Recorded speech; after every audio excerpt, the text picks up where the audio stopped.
Irmãos, a paz de Cristo Jesus. Eu quero estar começando hoje uma série de estudos no livro de Juízes. Eu não quero que seja uma coisa muito demorada, eu vou tentar fazer esse estudo em uma série de no máximo 10 minutos. E hoje nós vamos estudar o capítulo 1 do livro de Juízes, do versículo 1 ao versículo 7. Mas antes eu quero fazer uma pequena introdução. Irmãos, o livro de Juízes apresenta uma época quando não havia rei em Israel. Cada um fazia aquilo que queria. O povo estava largado, cada um fazia aquilo que achava melhor e assim eles viviam. E esse livro ele nos mostra a necessidade de haver liderança, a necessidade que nós temos de sermos liderados, a necessidade que o povo de Deus sentia de ser liderado por alguém, ser guiado por um líder. Um povo sem líder é um povo desgovernado, e um povo desgovernado é um povo sem rumo. E era isso que estava acontecendo com o povo de Deus. O povo de Deus estava sem rumo, cada um fazia aquilo que vinha à telha. E quando a liderança é empregada corretamente, as coisas tendem a darem certo. E Josué era um líder excepcional e as coisas estavam andando corretamente quando Josué estava na liderança. Esse livro ele enfatiza a paciência de Deus, irmãos. A nota principal dessa obra é a desobediência. Nós vemos aqui em vários capítulos, ou melhor, em todos os capítulos, nós vamos ver aqui a desobediência do povo de Deus. A expressão, são 4 expressões-chave que eu anotei aqui nesse livro, irmãos. São 4 expressões-chave que são aqui faladas em todo o livro de Juízes. A primeira é: fizeram os filhos de Israel o que era mal aos olhos do Senhor. A segunda é: a ira do Senhor se acendeu. A terceira: os filhos de Israel clamaram ao Senhor.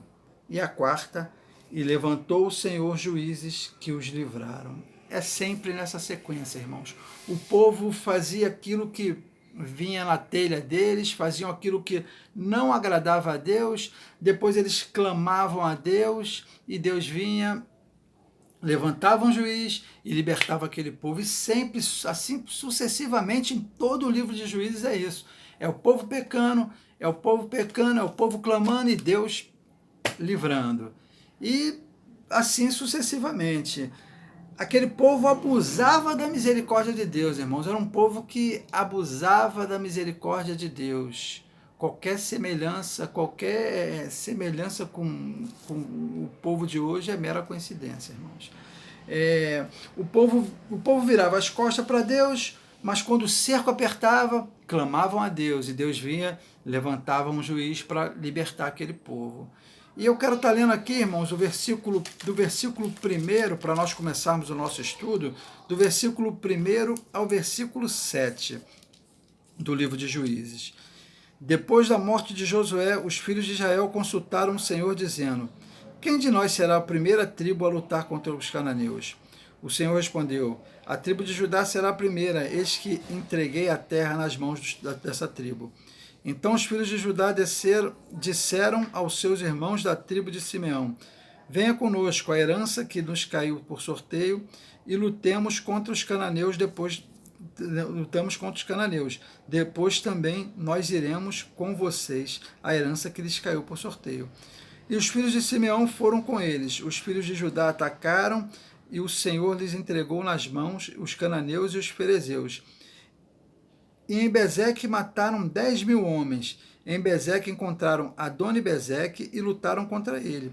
E derrotaram os cananeus e os ferezeus. Adoni-Bezeque fugiu, mas eles perseguiram e prendendo-o, lhe cortaram os polegares das mãos e os polegares dos pés. Então Adoni-Bezeque disse: 70 reis a quem havia sido cortado os polegares das mãos e dos pés apanho migalhas debaixo da minha mesa. Assim como eu fiz, assim Deus me retribuiu.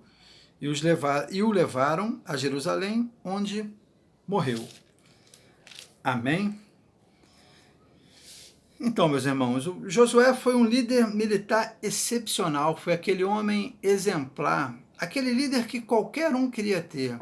Era um homem que não só falava, era um homem que fazia, era um homem de atitude e era verdadeiramente amigo de Deus, era um homem de Deus. Era a liderança que qualquer um queria ter.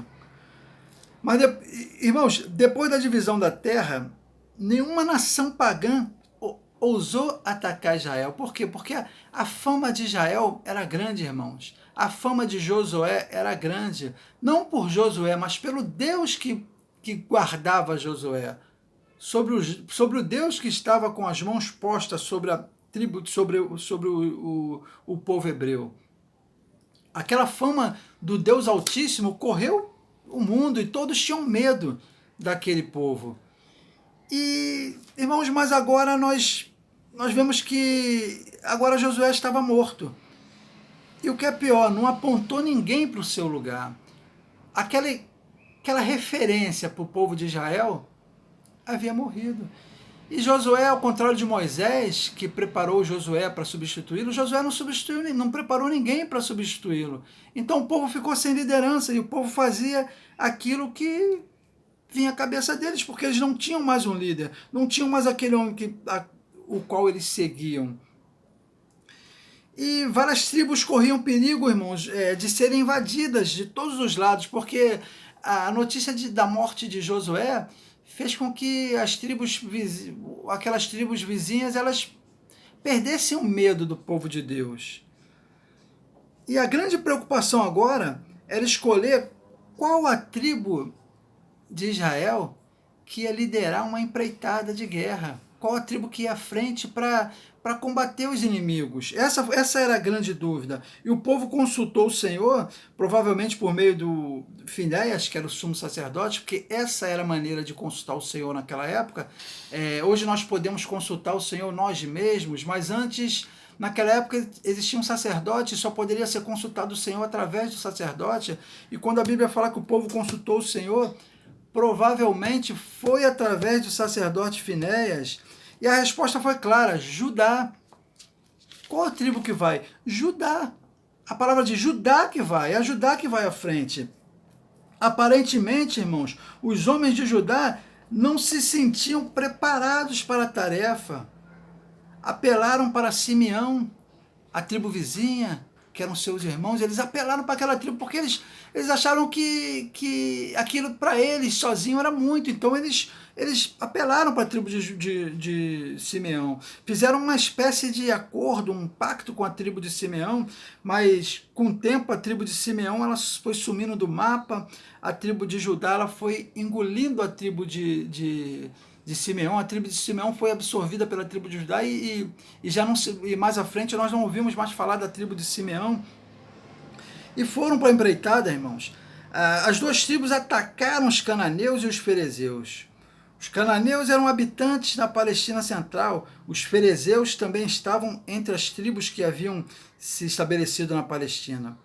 Deus honrou o esforço e concedeu a vitória ao povo de Judá e a tribo de Simeão. Deus honrou aquela tribo, irmãos.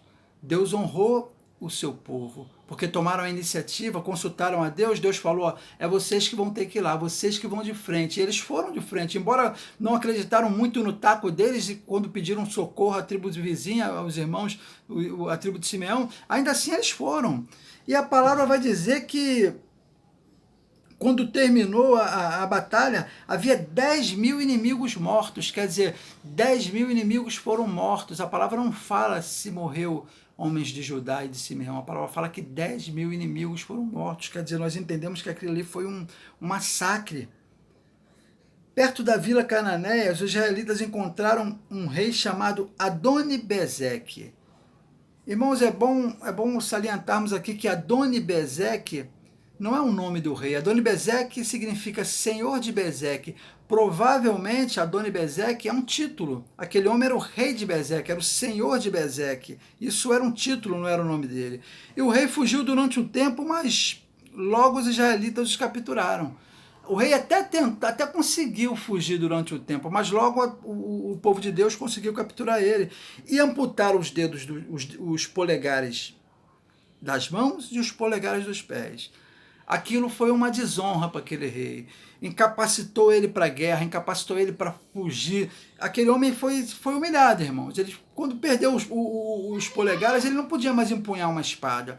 Quando perdeu os polegares dos pés, aquele homem não ficava em pé normalmente. Então aquilo foi uma humilhação, foi uma maneira de humilhar aquele rei. E pode parecer duro, irmãos, o castigo que esse rei sofreu, mas na verdade foi justo. Assim como muitas coisas que nós achamos dura, mas que é justa, porque Deus está no controle, aquela punição foi justa, porque o próprio rei havia aplicado essa punição sobre 70 cativos, segundo ele mesmo falou. Aparentemente o rei tinha algum conhecimento do Deus verdadeiro, irmãos, porque por ele falar isso, quando ele fala isso, é que ele realmente conhecia o Deus verdadeiro. Embora ele não servisse o Deus verdadeiro, ele conhecia o Deus verdadeiro. O rei foi levado cativo para Jerusalém e lá morreu. O rei fala, assim como eu fiz, Deus me pagou. Quer dizer, ele reconhece que aquilo que aconteceu com ele foi uma coisa merecida. E aqui nós vemos ilustrado a lei da semeadura, irmãos, é ilustrada na vida desse rei. Ele plantou brutalidade e ele colheu brutalidade. Fica essa reflexão para nossas vidas, irmãos. A lei da semeadura ainda é aplicada nos dias de hoje. Ainda nos dias de hoje é aplicada a lei de semeadura. Aquele rei plantou mal e aquele rei colheu mal. Amém? Irmãos, o próximo estudo, nós vamos estar fazendo um estudo nós vamos estar dando continuidade do versículo 8 em diante. Amém? Deus abençoe.